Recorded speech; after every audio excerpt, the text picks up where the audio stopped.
Hi friends, welcome back to my channel. তোমরা সবাই কেমন আছো? আশা করছি সবাই খুব খুব খুব ভালো আছো। আমিও খুব ভালো আছি। আজকে তোমাদের জন্য একটা খুব সহজ ও ঘরোয়া পদ্ধতিতে চিকেন দম বিরিয়ানি করা নিয়ে আসলাম। এবং তোমাদের যদি রেসিপিটি ভালো লাগে তো অবশ্যই করে কিন্তু একটা লাইক করে দিও। তো চলো এবার রেসিপিটি শুরু করা যাক। তো প্রথমেই এখানে দেখো আমি 500 গ্রাম মতো বাসমতি রাইস নিয়ে নিয়েছি। আমি কিন্তু এই বাসমতি রাইসটা মিনিমাম ১ ঘন্টা মতো ভিজিয়ে রেখেছিলাম। ও তারপরে আমি জলটা ছেঁকে নিয়েছি। এবার দেখো এখানে আমি পেঁয়াজ কেটে নিয়েছি। এখানে মিডিয়াম সাইজের ৪ টে পেঁয়াজ কেটে রেখেছি বেরেস্তা বানাবো বলে। আমি মাংসতেও কিন্তু এই বেরেস্তাটা ইউজ করব। আর এখানে দেখো একটা গোটা গরম মসলার প্যাকেট নিয়েছি, যার মধ্যে স্টার এনিজ আছে, জায়ফল, জয়িত্রী আছে এবং মিঠা আতরটা আছে। মিঠা আতরটা এতটা দেবো না। এছাড়াও যা যা গরম মশলা বিরিয়ানিতে লাগে তাও আছে। আর তারপর এখানে দেখো আমি মাংসটাকে ওভারনাইট ম্যারিনেট করে নিয়েছি। তো কি কি দিয়ে ম্যারিনেট করেছি এটা কিন্তু আমি তোমাদেরকে বলে দিলাম, এই যে স্ক্রিনের ওপরেই কিন্তু যাচ্ছে। ও দেখো, তোমরা দেখে নিও। দেখো এখানে আমি দুধের মধ্যে একটু জাফরান ভিজিয়ে রাখলাম আগে থেকেই, তাহলে কিন্তু এর কালারটা চলে আসবে, খুব সুন্দর একটা কালার আসবে। এই জন্য আমি জাফরানটা আগে থেকেই ভিজিয়ে রাখলাম। এখন কিন্তু মিঠা আতরটা দেবো না, তাহলে গন্ধটা অনেকটা চলে যাবে। এই জন্য মিঠা আতরটা পরে দেবো। এবং নিয়ে নিয়েছি আমি দেখো কেওড়া জল, নিয়ে নিয়েছি সানরাইজের একটা বিরিয়ানি মশলার প্যাকেট, আর নিয়েছি দেখো এখানে রোজ ওয়াটার, যেটা হচ্ছে গোলাপ জল। তো এগুলো আমি আলাদা করে রেখে দিলাম এবং আমি এবার স্টার্ট করলাম বিরিয়ানিটা। এবার আমি প্রথমে দিয়ে দিলাম হচ্ছে কড়াইতে পরিমাণ মতো সাদা তেল এবং তার মধ্যে দিয়ে দিলাম সামান্য পরিমাণে চিনি। এবার ওই তেলটা গরম হোক, এর মধ্যে আমি এখানে গরম জল বসিয়ে দিয়েছি ভাত করব বলে। তো প্রথমে দিয়ে দিলাম গোটা গরম মশলা, যার মধ্যে আছে এলাচ, দারচিনি ও লবঙ্গ। আর এখানে দিলাম পরিমাণ মতো লবণ।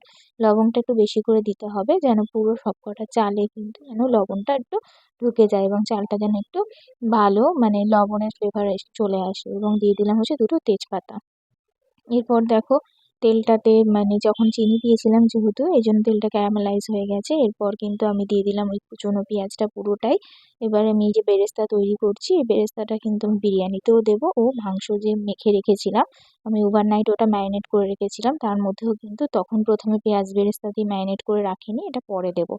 তো এই যে দেখো আমি সমস্ত গরম মশলাটা বার করে নিয়েছি। এখানে জায়ফল, জয়িত্রী, স্টার অ্যানিস, তারপরে শাহি জিরা, সামরিচ, গোলমরিচ, তারপরে এলাচ, লবঙ্গ, দারচিনি সবটাই রয়েছে। তো এই পেঁয়াজটা দেখো ভালো করে ভাজতে হবে। বিরিয়ানিতে কিন্তু সব থেকে লং প্রসেস মানে লং টাইম লাগে হচ্ছে এই পেঁয়াজটা ভাজতেই। এছাড়া কিন্তু সব কিছু রেডি থাকলে কিন্তু খুবই তাড়াতাড়ি কিন্তু বিরিয়ানিটা তৈরি হয়ে যায়। এবার দেখো আমি আলুটাকে সিদ্ধ করে রেখেছিলাম প্রথমেই, এখানে নুন আর হলুদ দিয়ে আমি সিদ্ধ করে রেখেছিলাম। তো এই পেঁয়াজটাকে দেখো এখনো অবধি ভাজা হয়নি, দেখো কিন্তু খুব সুন্দর একটা কালার চলে আসছে। এই কালারটা কিন্তু আস্তে আস্তে আরো ডার্ক হবে। আমি কিন্তু বেরেস্তা করব, পেঁয়াজটাকে কিন্তু পুরো পুড়িয়ে ফেলবো না। যখন দেখবে এরকম প্রায় লাল লাল হয়ে গেছে মানে হতে শুরু করেছে, তখনই কিন্তু আমি এটা নামিয়ে নেব। তারপরে নামানোর পর কিন্তু এটা অটোমেটিক আরো নিজে নিজেই কুক হতে থাকবে। তাই জন্য এটা আমি যখন হালকা হালকা লাল লাল হবে তখনই দেখবে এটা নামিয়ে ফেলবে, এবং নামানোর পরে দেখবে এটা আরো ডার্ক কালার হয়ে গেছে। তো আমি তেলটা ছেঁকে ছেঁকেই নামাবো। পাশে আমি একটা প্লেট রেখে দিয়েছি, এটা কিন্তু এই অবস্থায় খুবই গরম থাকে, তো তাই জন্য এটা খুবই কেয়ারফুল তোমরা করবে। খুবই সাবধানে এটা নামাবে আর ছড়িয়ে দেবে সঙ্গে সঙ্গে, নাহলে কিন্তু একটার গায়ে একটা লেগে যেতে পারে। তো এরপরে এই যে আলুগুলো দেখো আমি ওই একই তেলে দিয়ে দিলাম, কারণ পেঁয়াজিটা আগে ভেজে নিলে আলুটা বেশ ভালো মিষ্টি মিষ্টি হয়, এই জন্য কিন্তু আমি আলুটা পরে দিয়েছি। তো এই দেখো চালটা আমি যখন ধুয়ে ঝরিয়ে রেখেছিলাম, চালটা দেখো কতটা লম্বা লম্বা হয়ে গেছে। আর এই দেখো পেঁয়াজটা দেখেছো অটোমেটিক কতটা ডার্ক কালার এসে গেছে, এটা কিন্তু অটোমেটিক চলে আসে। তো এরপর আমি ওই জলটা যখন ফুটে যাবে তখন আমি এর মধ্যে চালটা দিয়ে দিলাম। তো চালটা কিন্তু আমি এখানে 70% মতো কুক করব, পুরোপুরি কুক করব না, বাকিটা কিন্তু দমেই হবে। তো আমি ফার্স্টে এই চালটা দিয়ে এটা কুক হতে দিলাম। আর এদিকে দেখো আলুগুলো আমি ভেজে নিয়েছি, আলুগুলো বেশ ভালো করে লাল লাল করে ভাজতে হবে। বিরিয়ানির আলু যত লাল লাল হবে তত কিন্তু খেতে আরও টেস্ট লাগবে। এবার আলুগুলো নামিয়ে নিয়ে সেই একই তেলে আমি 1 চামচ মতো ঘি দিয়ে দিলাম। ঘিটা দিলে মাংসের ফ্লেভারটা কিন্তু খুব ভালো আসে। এবার ঘি দেওয়ার পরে আমি যে গোটা গরম মশলাগুলো রেখেছিলাম এই পর্যায়ে কিন্তু গোটা গরম মশলাগুলো দিতে হবে। আগে যেরকম ভাতে আমি শুধু এলাচ, লবঙ্গ, দারচিনি আর তেজপাতা দিয়েছি, এখানে কিন্তু তেজপাতার সাথে সাথে শুকনো লঙ্কা ও গোটা গরম মশলা এবং একটু সামান্য পরিমাণে চিনি আর হচ্ছে শুকনো লঙ্কা, এগুলো কিন্তু সবটাই দিয়ে নিতে হবে। এতে কিন্তু ফ্লেভারটা মাংসের মধ্যে ঢুকবে আর খেতেও কিন্তু বিরিয়ানিটা খুবই টেস্ট হবে। তো দেখতে পাচ্ছ এটাকে কন্টিনিউয়াসলি নাড়তে হবে। আর খুব সুন্দর যখন একটা অ্যারোমা বেরোবে তখনই কিন্তু আমি এর মধ্যে চিকেনটাকে অ্যাড করব। চিকেনটা কিন্তু আমার এখানে বারবার করে বলছি ওভারনাইট ম্যারিনেট করা। তোমরা চাইলে কিন্তু ১ ঘন্টা কি ২ ঘন্টাও কিন্তু রাখতে পারো। যদি ওভারনাইট ম্যারিনেট করো তাহলে কিন্তু এটাকে তোমরা নরমাল ফ্রিজে রাখবে। ডিপ ফ্রিজে একদমই রাখতে যাবে না। নরমাল ফ্রিজে রাখলেই কিন্তু হবে। তো এই যে দেখো আমি ওভারনাইট ম্যারিনেট করেছি, এখানে কিন্তু দিয়ে দিয়েছিলাম একটা গোটা লেবু দিয়েছিলাম, তারপরে দিয়েছিলাম নুন, হলুদ, তারপরে আদা, রসুন, জিরে, ধনে এগুলো বাটা দিয়েছিলাম। আর দিয়ে দিয়েছিলাম হচ্ছে সামান্য পরিমাণে ১ চামচ কেওড়া জল, ১ চামচ গোলাপ জল ও ১ চামচ ভরে হচ্ছে বিরিয়ানির মশলা। ব্যাস, আর কিছু সেরকম দেওয়া হয়নি। আমি পেঁয়াজ বাটা কিন্তু এখানে ইউজ করিনি। পেঁয়াজের একমাত্র কিন্তু বেরেস্তাটাই আমি ইউজ করেছি। বেশি পেঁয়াজ দিয়ে দিলে কি হয় বলো তো, টেস্টটা থাকে না। আমি মনে করি পেঁয়াজ বেশি দিলে কিন্তু বেশি মিষ্টি, মিষ্টি হয়ে যায়। তখন কিন্তু আর খেতে সেরকম একটা ভালো লাগে না। এইজন্য কিন্তু আমি বিরিয়ানিতে সবসময় পেঁয়াজ বেরেস্তা কষার সময়, মাংস কষার সময়ও দিই আর এমনি নরমালেও দিই। এরপর দেখো বাটি ধোয়া জলটা দিয়ে দিলাম। ভালো করে এবার এটাকে কিন্তু কষতে হবে। এমনি কিন্তু মাংসটা অনেকটাই সিদ্ধ হয়ে রয়েছে। কারণ যেহেতু এটা আমার মোটামুটি ১০ থেকে ১১ ঘন্টা মতো ম্যারিনেট করাই রয়েছে প্রায়। তো যাই হোক, এতে অনেকটাই মাংসটা নরম হয়ে গেছে।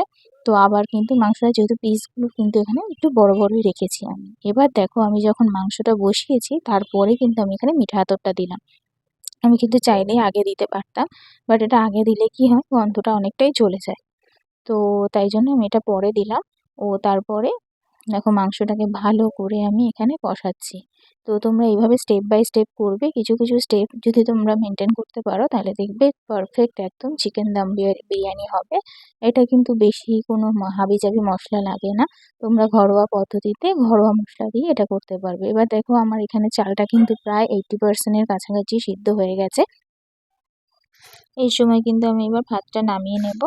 তো দেখা যাক ওখানে মাংসটা কতদূর হলো। দেখছো কত সুন্দর কালার এসছে। আমি কিন্তু বেশি পরিমাণে তেলও দিইনি আর কিন্তু অল্প একটু ঘি দিয়েছি, তাতেই দেখছো কত সুন্দর কিন্তু কালার এসছে। হ্যাঁ, আমি আরেকটা জিনিস মিস করে গেছি, যেটা হচ্ছে মাংসটার মধ্যে কিন্তু দইও ছিল, টক দই দিয়ে আমি কিন্তু মাখিয়ে রেখেছিলাম। তো এদিকে দেখো ভাতটা আমি ঢেকে রাখলাম। ভাতটা আমার করা কমপ্লিট হয়ে গেছে। তো এবারে আমি লেয়ারিং করব। প্রথমে দিয়ে দিলাম একটু ভাত, তার মধ্যে বিরিয়ানির মশলা আর ঘি দিয়ে দিলাম। আর দিয়ে দেবো এবারে হচ্ছে মাংসটা। মাংসটা আমি বড় পিসগুলো একটু নিচের দিক করে দেবো আর যেটা মিডিয়াম সাইজের পিস আছে সেটা আমি পরের লেয়ারে দেবো। তো প্রথমে আমি একটু লেগটা দিয়ে দিলাম আর দিয়ে দেবো হচ্ছে উইংসগুলো দিয়ে দেবো। কয়েকটা পিস দিয়ে আমি এটাকে ভালো করে লেয়ারিং করে নেবো।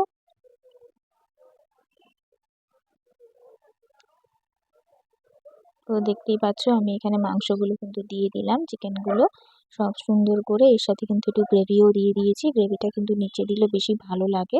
তো আর দিয়ে দিলাম উপর দিয়ে হচ্ছে গোলাপ জল দিয়ে দিলাম আর দিয়ে দেবো অল্প পরিমাণে কেওড়া জল। এই গোলাপ জল আর কেওড়া জলগুলো কিন্তু প্রত্যেকটা পার্টিশানেই দেবে, কিন্তু তাই জন্য কিন্তু খেতে খুবই ভালো হবে।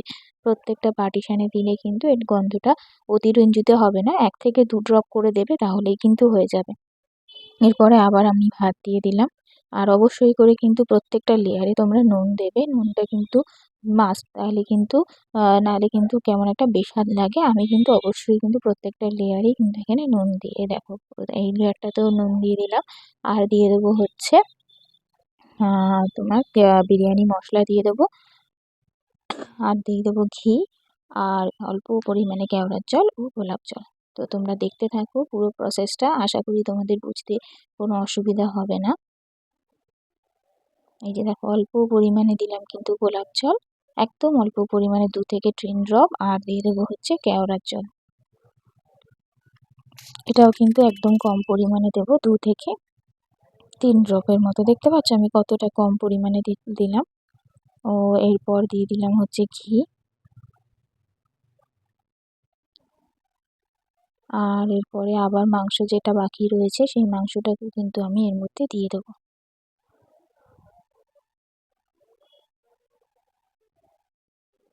তো মাংসটা পুরোটাই দিয়ে দিলাম, দিয়ে যা গ্রেভি ছিল সেই গ্রেভিটাও কিন্তু একেবারে ঢেলে দিলাম। এটা কিন্তু একটুও নষ্ট করা যাবে না, পুরো স্বাদটাই কিন্তু এই গ্রেভিটার মধ্যে রয়েছে। এই জন্য ফুল গ্রেভিটাই কিন্তু আমি এর মধ্যে দিয়ে দেবো। এরপর দিয়ে দেবো বাকি ভাতটা, আবার সেম প্রসেসে। এই যে দেখো বাকি ভাতটাও কিন্তু আমি দিয়ে দিলাম। ভাতটা দেখেছো কত সুন্দর ঝরঝরে হয়েছে, একটা চালের সাথেও কিন্তু আরেকটা চাল লেগে যায়নি।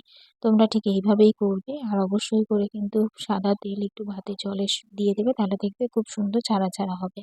আমি এখানে লেবুর রসটা ইউজ করিনি, তোমরা চাইলে লেবুর রসও ইউজ করতে পারো। এরপর দিয়ে দিলাম উপর থেকে পেঁয়াজ বেরেস্তা, আর দিয়ে দেবো হচ্ছে আলুগুলোও কিন্তু এই পর্যায়ে দেবো, আমি নিচে দেবো না। অনেকে কষানোর সময় দেয়, তোমরাও দিতে পারো। কষানোর সময় একবারে মাংসের মধ্যে আলুটা দিয়ে দিতে পারো, বাট ওটাতে কী হয় একটু বেশি সিদ্ধ হয়ে যায় আর পুরো ভেঙে ভেঙে যায়, আর আমার তো ভালো লাগে না। এই জন্য আমি কিন্তু একেবারে উপরেই কিন্তু দিলাম। আর আবার সেই একই প্রসেস, যা যা মশলা আমি আগেও দিয়েছি সেরকমই বিরিয়ানি মশলা, সামান্য পরিমাণে গোলাপ জল, সামান্য কালো জল, আর হচ্ছে দিয়ে দেবো একটু ঘি, আর দিয়ে দেবো যে দুধে ভেজানো জলটা করেছিলাম সেই দুধে আর জাফরানি মেশানো যে যা আমি মিশ্রণটা তৈরি করে রেখেছিলাম, আর দিয়েছিলাম মিঠা আতর, সেটাও কিন্তু আমি এটার মধ্যে লাস্ট পজিশনেই দিয়ে দেবো। প্রত্যেক পজিশনে দিলাম না, কারণ ওপর দিকে দিলে আমার জাফরানের কালারগুলোও ভালো লাগে। তো এদিকে দেখো ঘিটা একটু ওই সাইডে পড়ে গেছিলো বলে আমি মাঝখান দিয়ে দিয়ে দিলাম। ঘিটা জমা ঘি ছিল, একদম নতুন সিলটা ভেঙে দিল তো। তো যাই হোক, এটা যখন দমে বসাবো অটোমেটিক কিন্তু এটা গলে যাবে। তো এই দেখো একই সেম প্রসেসে কিন্তু মা দিয়ে দিচ্ছে সবটাই। তো তোমরা ট্রাই করে একবার দেখতে পারো, আমি আশা করছি তোমাদের ভালো লাগবে। একবার করবে, ট্রাই করে আমাকে কমেন্টে জানিও তোমাদের কেমন লেগেছে এই মানে আমার এই বিরিয়ানি রেসিপিটা। তো যদি তোমাদের ভালো লাগে অবশ্যই করে কিন্তু একটা লাইক করবে, আর কমেন্ট করে কিন্তু জানাবে যে তোমাদের এই বিরিয়ানির রেসিপিটা কেমন লাগলো। এটা কিন্তু একদম ঘরোয়া পদ্ধতিতে করা, কোনো দোকানের পদ্ধতিতে করা না, এটা একদম ঘরোয়াভাবে করা। তো এই যে দেখো এখানে আমি একদম ফুল পাওয়ারে নিচে কিন্তু জল বসিয়ে দিয়েছি। অনেকে তাওয়ার উপর বসায়, কিন্তু আমি এটা জলের উপরেই বসাই। এখন প্রথমে ফুল পাওয়ারে 15 মিনিট মতো থাকবে, তারপরে একদম নিভি নিভি আছে, কিন্তু এটা মোটামুটি 15 থেকে 20 মিনিট রেখে দেবো। তো ওই যে দেখতেই পারছো বিরিয়ানিটা এবারে কিন্তু রেডি, একদম পুরো দম দিয়ে তারপরে কিন্তু গরম গরম সার্ভ করবো। তো রেসিপিটা যদি তোমাদের ভালো লেগে থাকে তাহলে অবশ্যই করে একটা লাইক করে দিও, আর অবশ্যই করে কিন্তু চ্যানেলটাকে সাবস্ক্রাইব করে আমার পাশে থেকো। চলো আজকের মতো এটুকুই।